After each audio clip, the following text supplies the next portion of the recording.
Nagsimula ang pelikula kay Anna, isang matagumpay na lawyer na may malasakit na magulang at matapat na asawa. Siya at ang kanyang asawang si Peter ay may dalawang magandang kambal.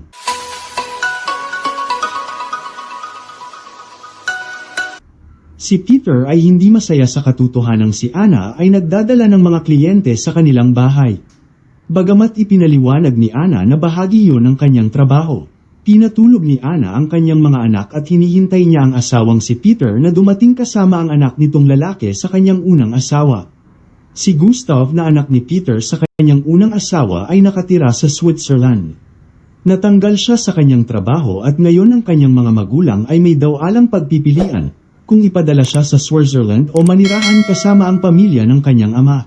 Isang umaga, ang buong pamilya ay sabay-sabay na nag-almusal. Ang dalawang batang babae ay natutuwa dahil meron na silang kuya. Iniabot ng mga ito ang ginawa nilang regalo and hinihintay ang reaksyon ni Gustav. Sinabihan ni Anna ang kanyang mga anak na umupo na sa table.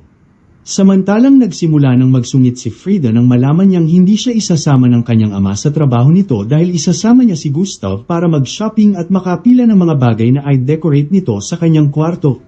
Samantalang si Anna ay pumasok na sa kanyang negosyo. At nang bumalik na si Anna, nagtungo siya sa room ni Gustav at sinigurong walang tao doon. Nagsimulang maglinis si Anna. Sa mga panahong yon, lumabas si Gustav mula sa shower. Kahit papaano ay pinapawi ang awkwardness na sinusubukan ni Anna na magsimula ng isang magiliw na pag-uusap. Ngunit si Gustav ay nag-aatubili na makipag-ugnayan. Noong gabing yon, isang kliyente ang pumunta sa bahay nila Anna. Iniulat niya na nagpasya siyang tumanggi sa serbisyo ng isang abogadong si Anna na humahawak sa kanyang kaso ng panggagahasa. Takot na takot ang dalaga na hindi siya maniniwala sa korte. Nagawa ng abogado na kumbinsihin ang kawawang babae na ang katotohanan ay nasa kanyang panig, at ang kriminal ay dapat parusahan. Kinabukasan, nang umuwi si Anna kasama ang mga batang babae, narinig niyang nag-uusap sina Peter at Gustav, nagtatalo ang dalawa at nagsisigawan. Pagkatapos ng pagtatalo tumakbo si Gustav palabas ng bahay at malakas na sinara ang pinto. Sinisikap ni Anna na kumbinsihin ang kanyang asawa na dapat itong maging mas mapagparaya, ngunit sigurado ang lalaki na pinayagan ng dating asawa ang kanyang anak, kaya ngayon ay nahihirapan itong makontrol ni Peter. Tiniyak ni Anna na abala si Rebecca sa trabaho dahil kailangan niyang palakihin ang anak ng mag-isa. Iminumungkahi niya na maging bahagi ang bata sa mga gawaing bahay upang masimulan nitong isipin na sa kanya rin ang kanilang bahay, na kasalukuyang naninirahan siya bilang isang panauhin. Kinabukasan, nagkaroon ng pagdinig sa korte si Anna bilang isang resulta kung saan hindi siniseryoso ang testimonya ng kanyang kliyente, nang makita ang nasasakdal sa parking lot na may kausap sa telepono tungkol sa kung gaano katanyag na nagawa niyang talunin si Anna.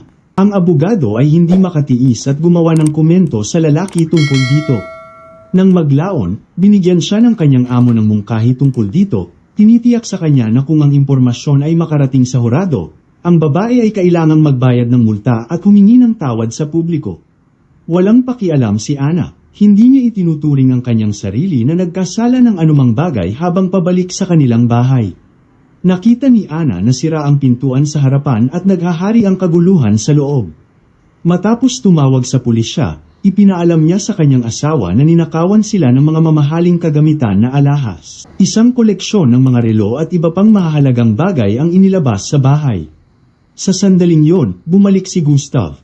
Hiniling sa kanya ni Anna na suriin ang kanyang silid upang kumpletuhin ang listahan ng mga ninakaw na bagay. Nang maglaon, habang niloload ang washing machine, nakita ng babae ang isang keychain sa pantalon ni Gustav na ibibigay niya sa kanya. Nasa bag na ninakaw sa kanya nang umuwi ang bata. Hiniling sa kanya ni Anna na ipagtapat ang lahat sa kanyang ama. Tiniyak niya sa kanila na magagawa nilang lutesin ang isyu sa pulisya. Ngunit si Gustav mismo ay dapat mag-isip tungkol sa kawastuhan ng kanyang mga aksyon. Pagkatapos ng lahat ay ninakawan niya ang bahay kung saan siya pinatira.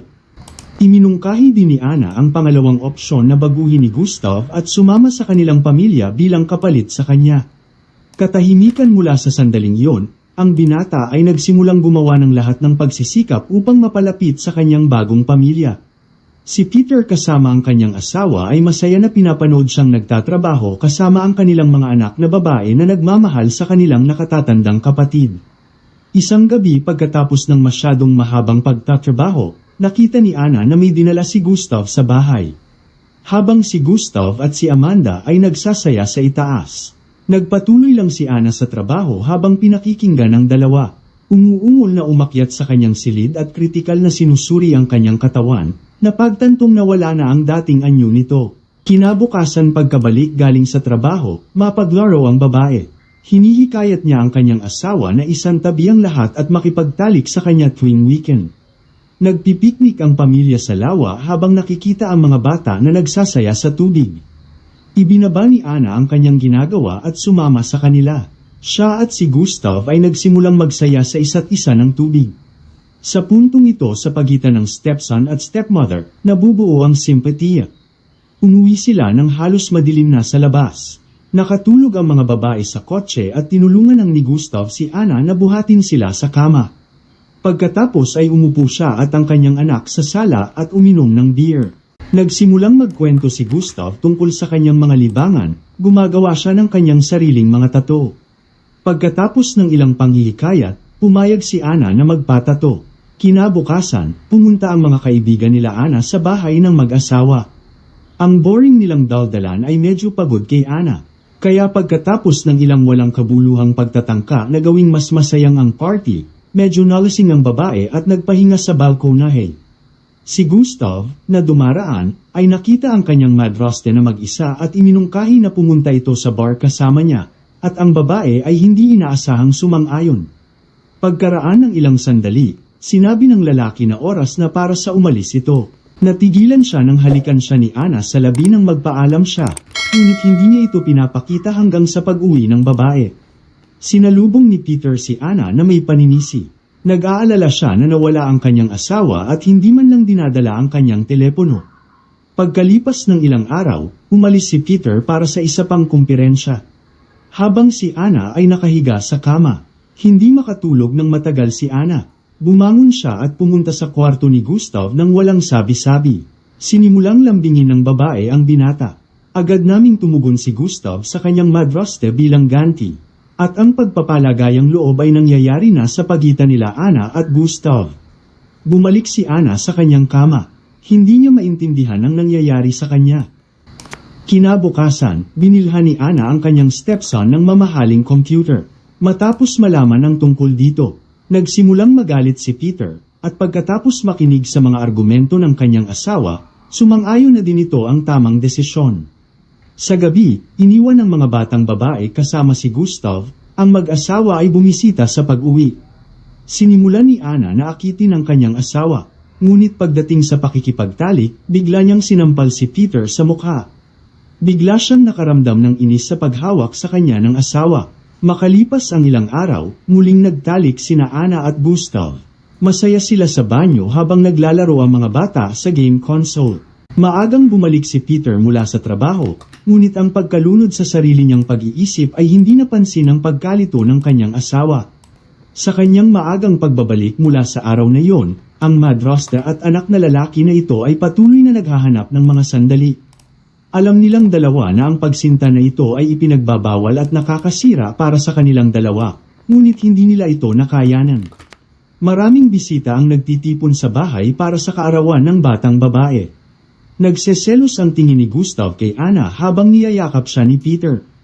Nang pumunta si Ana sa kusina, sinundan siya ni Gustav habang hinahalikan ni Gustav si Ana na huli ito ni Lena ang kapatid ni Ana. At nagalit si Lena kay Ana sa kanyang nakita. Binuhat ni Lena ang kanyang anak at agad na umalis. Muli na namang naiwan mag-isa, ipinaalam ni Ana kay Gustav na tapos na ang lahat sa pagitan nila. Bilang tugon, gumawa ng eksena si Gustav. Umakyat siya sa isang puno at nagsimulang maghagis ng mansanas sa mga bisita. Bilang isang resulta, ang lalaki ay nahulog sa lupa. Nagmamadaling tumawag si Peter ng ambulansya, ngunit tumawa lang si Gustav, iginiit na biro lang ang lahat. Labis na ikinagalit ni Peter ang nagyari at masungit na tugon ng lalaki sa kanyang anak at pumasok sa bahay. Ang party ay ganap na nasira, kaya ang lahat ng mga bisita ay umalis. Kinabukasan, nagkita sina Ana at Gustav sa kagubatan. Sinubukan ng babae na iparating sa binata na ang kanilang relasyon ay isang pagkakamali na hindi dapat malaman ng kahit na sinuman. Nang maglaon, iminungkahi ni Peter na siya at ang kanyang anak na lalaki ay pumunta ng magkasama sa kanilang bahay sa kagubatan upang subukang mapabuti ang kanilang relasyon. Sumasang-ayon si Ana na ang paglalakbay ay makikinabang sa kanilang dalawa, sinasamantala ang katotohanang wala ang kanyang asawa. Si Ana kasama ang kanyang mga anak na babae ay pupunta upang bisitahin ang kanyang kapatid na babae. Malamig na bati ni Lena kay Ana. Ayaw niya itong kausapin at hindi man lang siya papasukin sa loob ng apartment dahil andin sa natuklasan nito. Sinubukan niyang tawagan si Peter, ngunit naka-off ang kanyang telepono. Napakalakas ng kaba ni Ana kaya pag-uwi niya, nawalan siya ng kontrol at nabangga niya ang isang sasakyan. Nang sa wakas ay nakauwi na siya. Nakita niya ang kotse ng kanyang asawa kahit na hindi pa sila nakauwi hanggang 2 araw. Nang maglaon, tinawagan ni Peter ang kanyang asawa para sa isang pag-uusap na sinabi sa kanya ng kanyang anak ang tungkol sa kanilang relasyon. Si Ana ay hindi naniniwala sa kanyang mga narinig, ngunit hindi niya ipinagkanulo ang kanyang tunay na nararamdaman. Sinisiraan niya ang kanyang asawa sa paniniwalang si Gustav ay nag-imbento ng mga hindi kapani-pani walang kwento. Sinabi niya na si Gustav ay naghihiganti sa kanya para sa katotohanan na ang kanyang ama ay umalis sa kanilang pamilya. Nasaktan si Ana nagsimulang mag-impake ng kanyang mga gamit, na nagsasabing ayaw niyang manatili sa bahay. Kung saan siya inakusahan, sinabi rin niya na si Gustav ang nagnakaw sa kanilang bahay. At siya naman ay lumapit sa kanyang pagtatanggol upang hindi masira ang relasyon ng mag-ama. Napagtanto ni Peter na siya ay nagkamali, kaya hinikayat niya ang kanyang asawa na manatili at tinitiyak sa kanya na siya ay naniniwala sa kanya. Kinabukasan ay inanyayahan ng mag-asawa si Gustav na mag-usap, nang mapagtanto na hindi siya pinaniniwalaan ng kanyang ama, at itinanggi ni Ana ang lahat ng sinabi ni Gustav, at iniwan na ayaw niyang tiisin ang salubing ito. Hiniling niya sa kanyang asawa na ipadala ang kanyang anak sa Switzerland. Mula sa araw na ito, patuloy na nabubuhay ang pamilya sa dati nilang buhay. Isang araw pagdating ni Ana sa trabaho, nakita niya si Gustav na naghihintay sa kanya sa reception desk. Hiniling ni Gustav kay Ana na ipagtapat ang lahat sa kanyang asawa. Dahil natatakot siya na hindi na siya nito kausapin. At paniwalaang siya ay isang sinungaling. Nang marinig ang pagtanggi, sinubukan ni Gustav na i-blackmail si Ana na nagbabantang magsampa ng reklamo laban sa kanya. Ngunit si Ana ay hindi tumugon sa pagbaban. Pagkatapos ng lahat, naiintindihan niya na walang katibayan si Gustav, at umalis ang binata, ngunit makalipas ang ilang araw, bumalik siya sa bahay ng kanyang ama. Hindi siya pinapasok ni Ana, at nagsimula siyang sumigaw na kailangan niyang kausapin si Peter. Ipinaliwanag ng babae na ang kanyang ama ay nabigo sa kanya, kaya dapat niyang kalimutan ang daan patungo sa kanilang bahay. Pagkalipas ng ilang linggo, ipinagdiriwang ng pamilya ang kaarawan ni Ana. Tuwang-tuwa ang babae na dumating din si Lena. Umaasa siya na mapapabuti nila ng kanyang kapatid ang kanilang relasyon. Nakatanggap si Peter ng tawag mula sa Switzerland at ipinaalam na hindi pa umuwi si Gustav sa kanyang tahanan pagkatapos ng Pasko. Pagkalipas ng ilang buwan, nakatanggap ang lalaki ng tawag mula sa Swiss police. Pag-uwi niya, ipinaalam niya sa kanyang asawa na inaresto si Gustav dahil sa pagnanakaw sa isang tindahan ng alahas at ipinadala sa kulungan. Mapait na umiiyak si Ana sa banyo. Salamat sa panunood. Tiyaking mag-subscribe at i-on ang notification bell para makakuha ka pa ng mga video na tulad nito.